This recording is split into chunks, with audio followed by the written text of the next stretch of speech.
Toutes les prières reviennent seulement à Dieu. Salut et bénédiction sur l'ultime messager de Dieu. La nuit de la destinée. C'est une nuit de haute spiritualité qui a lieu durant les 10 dernières nuits de Ramadan. C'est une nuit bénie que Dieu évoque en ces termes « Wal kitab il-mubin » Inna anzalnahu fi laylatin mubarakah. Par le livre explicite, nous l'avons en vérité révélé en une nuit bénie. Les musulmans s'y préparent avec enthousiasme. C'est la nuit de l'événement sublime où a été révélé le Coran, miracle qui a façonné l'histoire.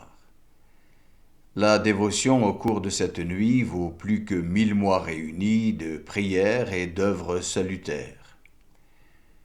Rendez-vous compte, les prières et les œuvres pies que vous ferez cette nuit-là vous seront comptées comme étant faites tous les jours pendant plus de 83 ans. Une telle générosité ne peut provenir que du plus généreux des généreux, Dieu lui-même, qui dit dans le Coran « Inna anzalnahu fi laylatil qadr, wa ma adraka ma laylatul qadr, laylatul qadri khayrum min alfi shahr, tanazzalul malaikatu wal ruhu fiha bi'idhni rabbihim min kulli amr, salamun hiya hatta matla'il fajr. » En vérité, nous avons révélé le Coran dans la nuit de la destinée. Et quelle merveilleuse nuit que la nuit de la destinée! Car la nuit de la destinée vaut plus que 1000 mois réunis. C'est au cours de cette nuit que descendent, avec la permission de leur Seigneur, les anges et l'Esprit Saint pour exécuter tout ordre divin. Et c'est au cours de cette nuit que règne une paix ineffable jusqu'au lever de l'aurore. Au cours de cette nuit, Dieu décrète tout ce qui arrivera l'année suivante, d'où l'origine du nom, la nuit de la destinée. Étymologiquement, le mot al-Qadr peut signifier en arabe une nuit honorable, aussi bien que la référence au décret divin. Abu Huraira rapporte que le prophète, béni soit-il, a affirmé « Quiconque veille en prière la nuit de la destinée avec foi et conviction aura tous ses péchés passés pardonnés. » Durant cette nuit, Dieu exauce les implorations de ses serviteurs. Aïcha, l'épouse du prophète, béni soit-il, lui posa cette question. « Et si je sais quelle sera la nuit de la destinée, que dois-je dire ?» Il répondit, « Dis, Allahumma innaka afuwun tuhibbul afwa fa'fu anni. » Ô Seigneur, tu es indulgent, tu aimes le pardon, alors pardonne-moi. La nuit de la destinée se situe dans les 10 derniers jours du mois de Ramadan. À ce sujet, Aïcha précise « Quand la dernière décade de Ramadan commençait, le prophète avait l'habitude de passer les nuits en prière et réveiller les membres de sa famille afin qu'ils ne manquent pas les bénédictions et les miséricordes qui y descendent à flot. » Le prophète, béni soit-il, a dit « Cherchez la nuit de la destinée dans les 10 dernières nuits de Ramadan. » Il est certain, au regard des nombreuses paroles authentiques du prophète, béni soit-il, que la nuit de la destinée survient au cours d'une des nuits impaires. À ce sujet, le prophète, béni soit-il, souligne « Cherchez la nuit de la destinée parmi les nuits impaires de la dernière décade du mois de Ramadan. » c'est-à-dire la nuit dont le lendemain correspond au 21, 23, 25, 27 ou 29 Ramadan. La majorité des savants de l'islam s'accordent pour affirmer que la nuit de la destinée survient plus précisément la 27e nuit du mois de Ramadan.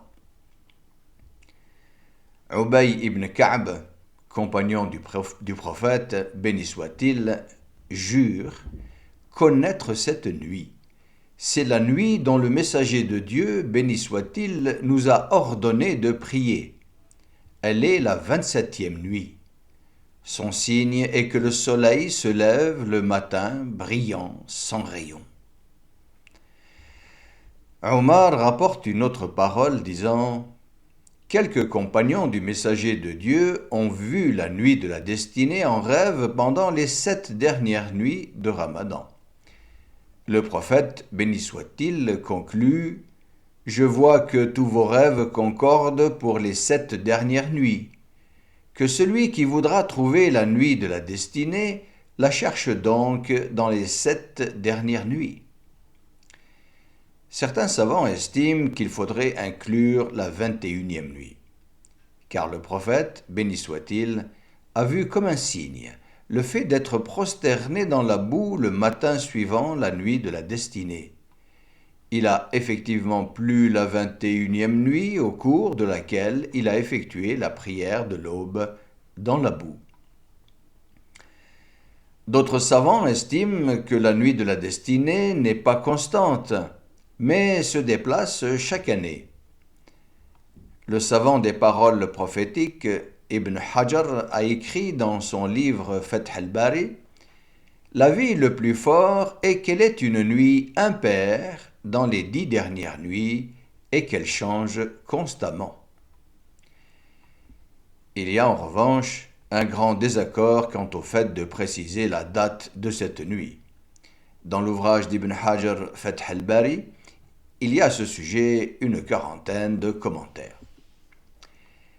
La sagesse que l'on peut déduire de toutes ces traditions est que la nuit de la destinée a été dissimulée par Dieu durant les 10 dernières nuits du mois de Ramadan, afin que ses sincères serviteurs témoignent d'une grande ferveur en se lançant avec détermination dans la quête du divin.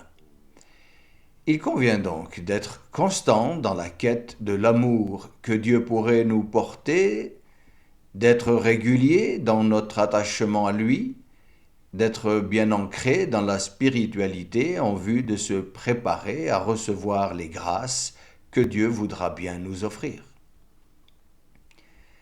Le cheikh Maher, imam de la Mecque, donne quelques conseils pratiques pour les 10 dernières nuits de Ramadan. Donnez chaque nuit au moins 1 euro en aumône. Priez chaque nuit au moins 2 rak'at, 2 unités de prière. Lire chaque nuit 3 fois la sourate 112 Al-Ikhlas, en saisissant le sens, bien sûr, ce qui équivaut au Coran en entier. Si elles sont faites chaque nuit, toutes ces pratiques tomberont forcément sur la nuit de la destinée et seront comptées comme si vous aviez donné au moins 1 euro, fait 2 rak'at et lu le Coran pendant plus de 83 ans. Quelle occasion nous avons là d'amasser autant pour si peu d'efforts. Je vous rappelle que la nuit commence au moment du coucher du soleil et se termine à l'aube, à l'heure du Fajr. Vous pouvez faire tout ce qui peut vous être bénéfique. Lire le Coran, assis confortablement dans votre fauteuil ou en faisant des prières. Pour celles et ceux qui n'ont pas la langue arabe, vous pouvez lire l'interprétation du Coran en langue française, assis dans votre fauteuil. N'oubliez pas que la lecture doit vous apporter des informations pour votre vie en ce monde. Lisez et méditez ce que vous lisez. Entrez dans le texte avec votre âme. Vous verrez, vous serez emportés dans un monde merveilleux. Les Qurayshites qui combattaient le prophète, Dieu le bénisse, disaient « c'est un livre magique ». Ils savaient que c'était une révélation divine. Je vous souhaite à toutes et à tous le meilleur.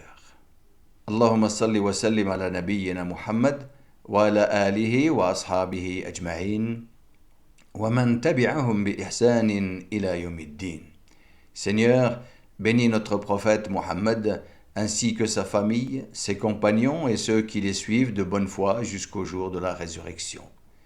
Subhana rabbika rabbil izzati amma yasifun wa salamun ala al-mursalin walhamdulillahi rabbil alamin.